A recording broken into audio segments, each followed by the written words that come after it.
Merci Blaise et Sama de répondre aux questions de Camer Sénat Info, c'est la vitrine du Cameroun sur le web. On se souvient quand même qu'en décembre 2016, vous avez déposé du côté de Mobi Boulakanwa le statut de Djongo Foncha. Rapidement, vous avez été stoppé dans votre élan par certaines forces de l'ordre, notamment les policiers. Qu'est-ce qui peut expliquer cette désamour, en tout cas, de nos différentes forces de l'ordre à l'endroit de la mémoire camerounaise? Déjà, je vais reprendre les mots du chef de l'État, Paul Biya, qui disait qu'il y a de l'inertie dans l'administration. Parce que l'inertie, c'est le manque de dynamisme, c'est le manque de vision. C'est aussi une maladie qui peut appeler à tuer même un être qui vient de naître. À peine nous avons la mémoire de Djongo Foncha que nous voulons restaurer sur la place publique pour impacter la jeune génération et surtout apaiser la tension du côté de la partie Buea Bamenda, qu'un policier très ignorant, malheureux, vient et puis détruit ce monument qui a été fabriqué par un sculpteur, M. Ndomgang Jules Ernest, qui est sur Facebook et que je félicite et je remercie encore grandement d'avoir accepté qu'on réalise ensemble cette grande figure de l'histoire de notre pays. C'est peut-être aussi à expliquer que le Cameroun peine à reconnaître même ses propres héros. Le Cameroun est un pays qui préfère avoir agence à la France.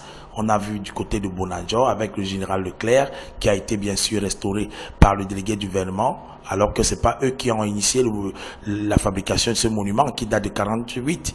Le délégué a carrément dépensé 14 millions, d'après ce qu'ils m'ont demandé de payer pour réparer ce que j'ai eu à causer, parce qu'ils disent que voilà la barrière et la tête du général 14 millions. Quand on sait très bien que Douala Mangabel, ça tombe juste à quelques mètres et qu'il n'a même pas une photo. Personne ne connaît encore à quoi ressemble le visage de Douala Mangabel. Si vous n'allez pas dans Google pour taper et puis vous bien Facebook pour voir. En tout cas, je pense pour ma part qu'il y a un problème d'éducation et comme on peut bien penser, les hommes de main de la colonisation sont aujourd'hui très à l'œuvre, très en œuvre.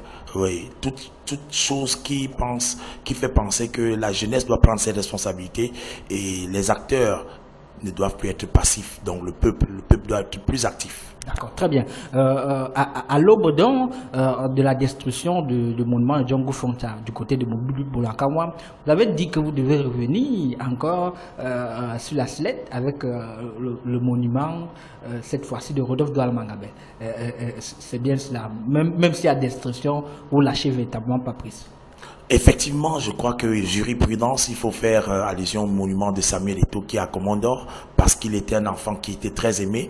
Il était un héros et l'administration a peiné à mettre un monument ou une rue ou un avenue à la mémoire de ce jeune fils d'Afrique, Samuel Eto'o fils.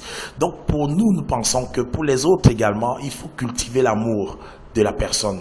Il faut éduquer, il faut sensibiliser. Je remercie les médias sur Internet de s'y mettre pour que nos parents soient aimés. Parce que je vais vous faire aimer Djongo Foncha en vous faisant une de ses déclarations où il disait, je cite, « Le Cameroun, après 40 ans d'expérience, a connu 2 différentes administrations, que ce soit française, que ce soit anglaise. » Et il est important donc, pour aller ensemble, il est nécessaire d'avoir la vision des différentes cultures et de les intégrer pour que les deux deviennent une force.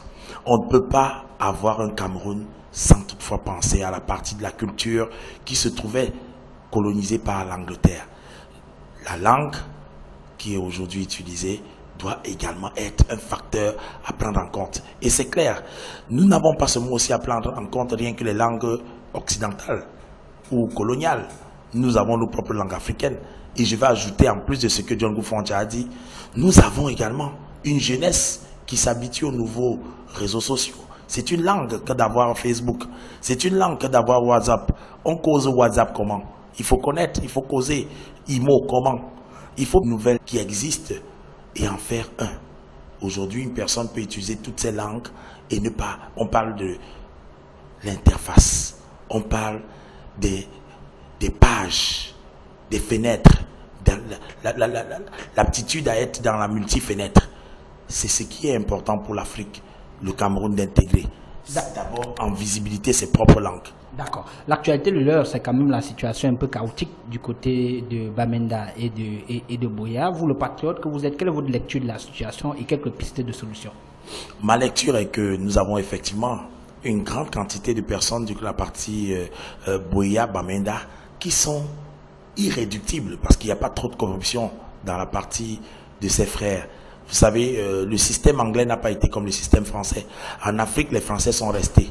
Quand on sait que les Anglais sont quittés et ils n'ont jamais plus remis les pieds. Et quand les Anglais administraient du côté de la partie Buea Bamenda, ils laissaient les fonds être en face de la population. Ils se mettaient un peu à l'écart. Mais par contre, les Français, eux, ils venaient devant la population. C'est des feignants, des paresseux. Permettez-moi de le dire parce que aujourd'hui, nous avons du côté de la Centrafrique une armée carrément qui a carrément décidé de s'installer en Centrafrique. Ils ont créé Antibalaka, Seleka, et ils passent le temps à violer les petits-enfants. Ce n'était pas normal pour la partie anglaise de se rapprocher de la population africaine parce qu'ils estimaient qu'ils ont leurs propres affaires. They have their own business. Mais les francophones, avec la France, ils sont tous dans le foot ou la corruption et tout. C'est pour cette raison que je crois que les francophones doivent suivre donc le train de la partie anglophone du Cameroun, même si nous allons souhaiter qu'on parle aujourd'hui du camerounophone ou de l'africophone, parce que c'est important que nous identifions dans des valeurs qui sont africaines, qui soient africaines.